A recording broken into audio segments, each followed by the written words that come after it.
We're taking all the best old school wisdom and blending it with the top new school methods to bring you the optimal coaching strategies. This is the 80-20 Baseball Podcast with Coach Bo. Welcome, youth baseball community. Welcome, baseball community. Welcome to this week's get-together here with 80-20 Baseball. I'm Coach Bo, and as always, I'm excited to be here with all of you. I want to thank all of you that have left kind reviews, positive reviews for this podcast. That means a lot. I see all those, and I appreciate the kind words. And thank you for being a coach. You know, the more I think about the schools coddling students more and more. Now, I've been in the school system as a teacher for 19 years. I'm in my 17th year of full-time teaching at 3 different schools, a current teaching certificate/credential in 3 different states. My mom was a teacher. I love teachers, but the school system, through grade inflation over the years and the disciplinary moves or adjustments, among other things, has bubble wrapped the school environment. I was at a youth baseball meeting last night, and one of the dads said he went in recently to talk to his kid's teacher about his kid's grades, and they don't use the A through F. And this wasn't kindergarten, first grade, preschool. It was like 6th grade. And they changed the grades from F through A or A through F to other letters. First, he asked the teacher to explain what the different letters meant because he wasn't familiar with them. And then he asked why they changed. And the answer could have been, we find this to be a better move because it's more indicative of their success or what have you. But the teacher said, well, we got rid of the F's and D's because it made kids feel bad. Now, I'm all for raising the self-esteem of kids, but that's an example of what's going on in the education system, generally speaking. And that's where youth sports and us coaches, parents, can come in and can add such a needed benefit for our youth, for our kids, in that they learn hard work, they learn to take feedback, they learn to understand that constructive criticism is not a bad thing, they learn to work together, they learn to bounce back from failure. Last I checked, they haven't changed the word strikeout to something else to soften the blow for kids that have the K next to their name in the scorebook. So more than ever, youth sports, in my opinion, baseball in particular, has an opportunity to really give our kids a boost, the boost they need to get prepared for life so they can be successful, not just for the next 3, 4, 7 seasons of baseball, but for the next 3, 4, 7 decades of their life. So being a good coach, a great coach, it's more impactful than ever as I see it. Happy Veterans Day. I want to thank all you veterans. I'm almost certain we have veterans that listen to this podcast. Thank you for being the ultimate teammate. So Veterans Day was yesterday. That's a big day. I'd like to see more made out of Veterans Day, Memorial Day, especially as we get further away from events that really drove home that sacrifice. But thank you, vets. Thank you, veterans. My brother's birthday is on Veterans Day, and my dad is a vet. And believe it or not, as I'm recording this, he is actually down at the Boise Veterans Hospital, spending the day down there, which he says is the best veterans hospital he's been to. So shout out to anybody or anybody who knows anybody that's connected with the Boise Veterans Hospital. Now move into the baseball stuff here. If you haven't gone over and got that drill design guide on the website, 8020baseball.com, go over and get that. It's free and get it right away. You're going to have to do a little reading, but it lays out all the parts, all the components, all the ingredients that are needed to create great drills, good drills, optimal drills, tons of tips in there. You can go get that. And that, along with the podcast and the articles and the videos, has been a big part of giving back to the youth baseball community. I lined up a really solid interview that will come out in 1 month. It's on the calendar to be recorded beginning of December. Really excited to bring that interview. We're going to break down some really good stuff, share out a lot of tips. I guarantee it will be a worthwhile interview and very helpful in our pursuit to go from new coaches to good coaches or from good coaches to great coaches. In today's episode, I'd like to talk about vetting before committing. Vetting before committing. I'd like to take 2 angles on this discussion. One, from the coach's angle, and the other one from the player/family perspective. Vetting before committing. We don't want to get stuck in a tough spot that could have been avoided.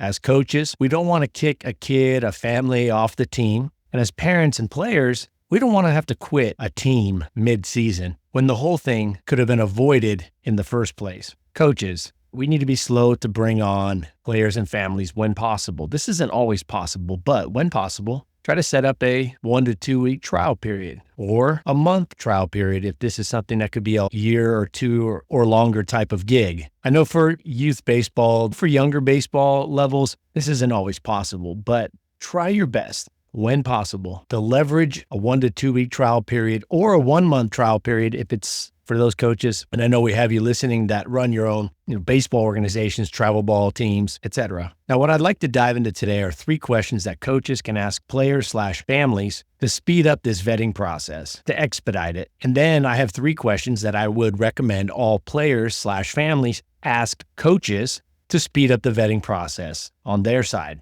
So for coaches, here are 3 questions or 3 examples of questions that could be asked. Question number 1, in no particular order here. And again, these are examples that can be used that I recommend using a version of these questions. Question 1, what are the most important things for you as a player and as a family this coming season, this coming year? What are the most important things for you this season? And this is the coach asking the player and the families. You could ask this question separately to both, to the player and to the parent's family. This question helps coaches to understand the players and families' priorities, their goals and expectations for the season, and whether their goals or objectives align with the team's goals. I want to make sure there's alignment there. It doesn't have to be perfectly aligned, but if that alignment is way off, it may not be something that can be fixed. Question number 2. Again, this is coaches to players and families. How open are you to playing different positions? And how open are you to batting in different spots in the lineup? For example, would batting last in the lineup from time to time be a big deal to you? Now, this question reveals the player's flexibility and willingness to adapt, to be a good teammate, to put the team ahead of them when needed. It reveals or it gives insight to their attitudes towards the team needs versus personal preferences, and it may highlight potential issues with ego or entitlement. Question number 3, and this question may be the best. Very simple, but can be so insightful. The question is, tell me about your last coach. It's just a question to unpack, to uncover hidden agendas, priority flaws, selfishness. So tell me about your last coach. Tell me about your last coach. And now this question, it gives insight into the players and families' relationship with authority figures, their ability to receive feedback from coaches. And most importantly, it can uncover red flags in terms of their attitudes towards coaches, their respect towards coaches, or their expectations towards coaches. If they start dishing on their last coach, they say nothing nice, blaming the coach for a bunch of stuff, that's a huge red flag. Because if they're saying that to you about their last coach, they're going to be saying that about you to other people. So by asking these questions, coaches can gauge if a player and family is a good fit for the team, identify potential issues before they arise, set clear expectations from the beginning, and ensure it's just a better experience for everyone involved, or at least increase the likelihood that the season, the following year, the team environment will be more positive than otherwise. And now here are 3 questions parents can ask coaches, players can ask coaches. And these questions highlight a coach's commitment to building a strong, unified team and creating a positive environment, which we know is essential for our kids to be successful and to get the most out of youth sports, in this case, baseball. As a parent, it's important for us to find a good fit for our kid, not perfect and not a coddling environment, but a good fit for our child and our goals. As parents, it should align with our goals for our kids. Not that you want them to be a doctor or an astronaut when they grow up. What I mean is, do they align with your values? Does the coach, do their methods blend well with what you feel is good leadership for your kid, a good role model for your kid? So this isn't just about skill development, but also in terms of values and the culture they're going to create. If you can combine the two, it's a winner-winner chicken dinner. Now, I have 3 questions that you can ask, specific questions you can ask to speed up this vetting before committing process. Now, before that, we really want to try hard when possible to set up a trial run. This, of course, gives the player and the family a chance to feel out the coach's style, the team dynamics, and just the overall environment. Here are 3 questions that you can ask some type of version of these questions. These are 3 that I think could be really helpful getting to see if the coach, the organization, the program aligns with what y'all are looking for this coming season, this coming year of baseball or longer.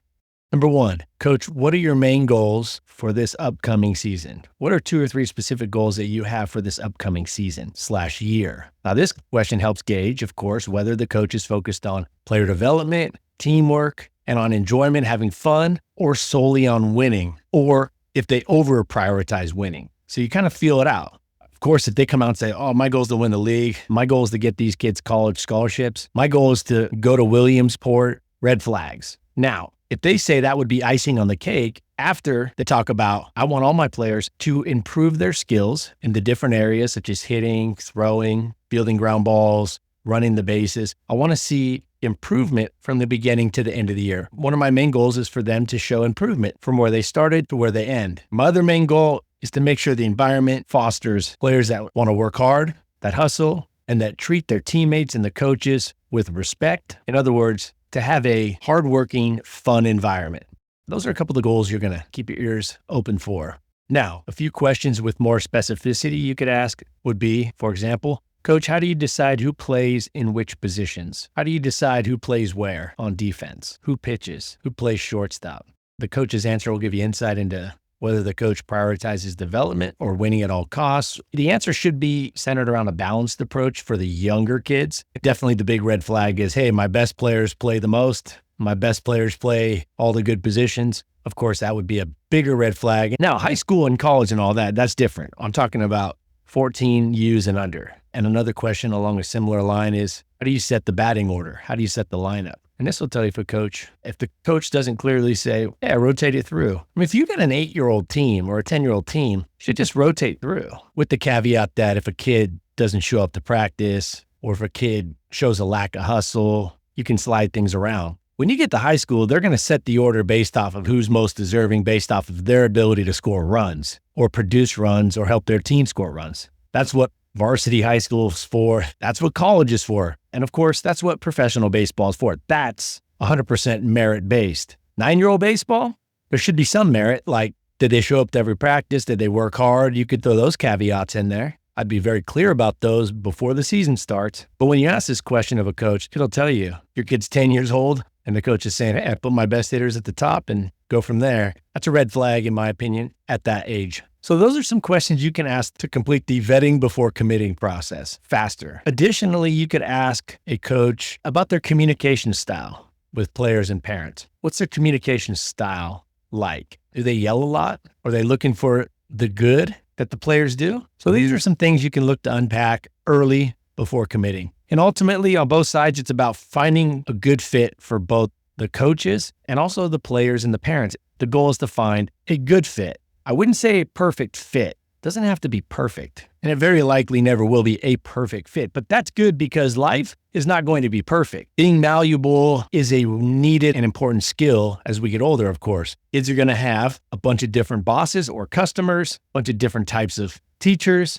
And now I want to finish with a couple keys to a successful trial period. So this is the third part of this discussion. The third part are some keys to a successful trial period. Number one, both sides. Be very clear about it being a trial period to determine if it's a good fit for both parties and their specific needs. Be very clear about it being a trial period. Be very clear about how long the trial period will last. Be very clear and upfront about when a decision will be made. And also, if you do decide to go different directions, be sure to keep it about your preferences, your beliefs, and not about them. Keep it about what you think, your beliefs, In other words, if it doesn't work, just keep it short. It's kind of like when they fire somebody and a company says, we're going to go in a different direction. They don't say 7 things negative about the employee. They just say, we're going to go in a different direction. The company's going in a different direction. So if it's not going to work, you could say a few positive things and say, but overall, we're going to go in a different direction.